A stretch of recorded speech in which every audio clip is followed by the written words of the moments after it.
Araw po sa lahat. To God be the glory sa isa na namang opportunity na pag-aralan ng salita ng Panginoon. Naniniwala kami that the Word of God is alive and active and it is a light that guides us as we exercise our Christian living. Kaya po mahalaga na bago pumasok sa trabaho, sa school, o kahit na anong gawaing bahay, dapat ay makapagbaon tayo ng salita ng Panginoon. Amen po ba?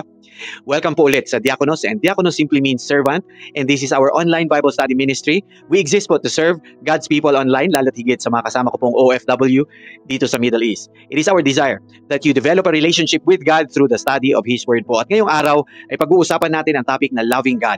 Ito po ang Bible study number 73, at kung wala kang lakad, wala din po ako. Tara, Bible study tayo mga kapatid.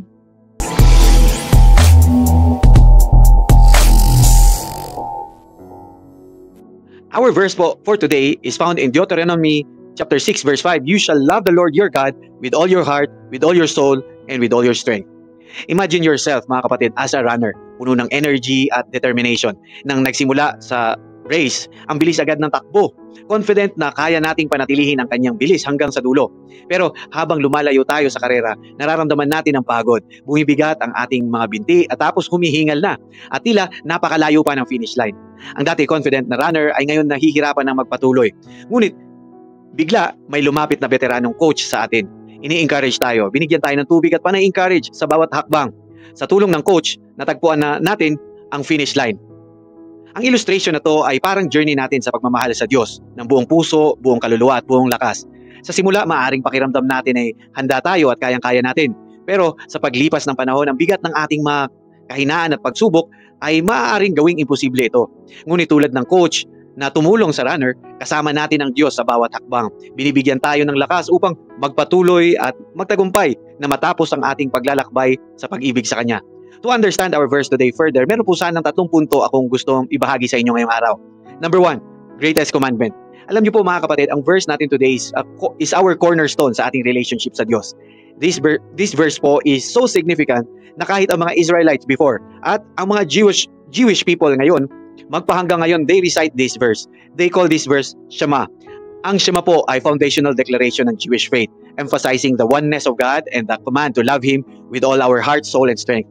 At si Jesus Christ po, no less, affirms this in Matthew chapter 22, verse 36 to 37, when He was asked, which is the greatest commandment? And this leads me po to my second point. Number 2, the inability of man and the need for a Savior. Alam niyo mga kapatid, ang verse natin today ay siya mismong verse na ginamit ni Jesus Christ when a lawyer amongst the Sadducees of the law was trying to entrap Him by asking, Teacher, which is the greatest commandment in the law? And then sumagot si Jesus in verse 37, ang sabi niya, and He said to him, You shall love the Lord your God with all your heart, with all your soul, and with all your mind. This is the greatest and first commandment. And a second is like it. You shall love your neighbor as yourself. On these 2 commandments depend all the law and the prophets. Now, what does this imply po mga kapatid? Ang utos na mahalin ang Diyos with all our soul, with all our mind, and with all our strength, in other words, with everything that we've got, ay napaka-imposible para sa tao dahil sa ating makasalanang kalikasan, ating sinful nature, ika nga. Ang pagsuway sa kautusan ng Diyos ay kasalanan, and to add to it, ang sabi po ng James chapter 2 verse 10, For whoever keeps the whole law but fails in one point has become guilty of all of it. So in the light of the facts na mga sinabi ko, meron bang makakagawa na mahalin ang Diyos the way God has described us to love Him? Mga kapatid, Jesus reminded the Pharisees and Sadducees, and by extension tayo, by His answer quoting Deuteronomy 6:5, our spiritual bankruptcy. At dahil dito, we need a Savior. Number 3, growing in love for God. Alam niyo mga kapatid, as Christians, our love for God grows over time. Habang nasasaksihan natin or nawiwitness natin ang Kanyang katapatan, awa at biyaya, lalo na sa mga panahon ng mga challenges at trials, di ba? Mga kapatid, we cannot love somebody we do not know. Amen po ba mga kapatid? Ang sabi ng Romans chapter 10 verse 17, it says, So then faith comes from hearing, and hearing by the word of God. Mga kapatid, what you are doing right now, studying God's word, will help us increase and strengthen our faith and knowing God even more. And the more we know God, the more natin marirealize kung gaano niya tayo kamahal mga kapatid. Pwede mong matanong bakit kailangan pa niyang iutos na mahalin siya. Mga kapatid, I submit to you na inutos ng Diyos na mahalin natin siya dahil sa pag-ibig niya sa atin. Bakit po? One might ask. Simply because left on our own, ang gusto nating mahalin, kung hindi man ang ating sarili, ay kung ano ang meron ng mundo. Amen po ba? If we are honest, gusto ba talaga ng flesh natin, ng laman natin, na gawin kung ano ang tama? or tinatawag tayo ng laman natin na gawin ang mga mali. Mga immediate gratification and the here and now satisfaction. Kung ano ang gusto ng mata natin, gusto rin nating magkaroon noon. Gusto nating abutin ang rurok ng tagumpay at kabiliban ng marami. Pride of life, ika nga. Yes po, yan po ang gusto ng laman. Me, I. That is why God, in His great love, He gave His only begotten Son, that whoever believes in Him will have eternal life. Only Jesus can bridge us to God.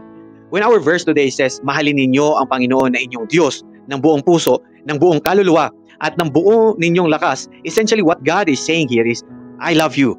Your love for the world will not satisfy you. Mga kapatid, the principalities, the dark power of this world, believe me, will try to lure us into thinking na nasa mundo ang satisfaction natin. But God demonstrated His love for us that while we are loving the world, Christ died for you and I. While the enemy is trying to mask itself na nagmamaskara siya na as if siya ang happiness, immediate gratification mo ngayon. Dito ka mag-e-enjoy, but one day, it will destroy you. Ang sabi ng Bible, for wide is the gate and broad is the road that leads to destruction and many enter through it.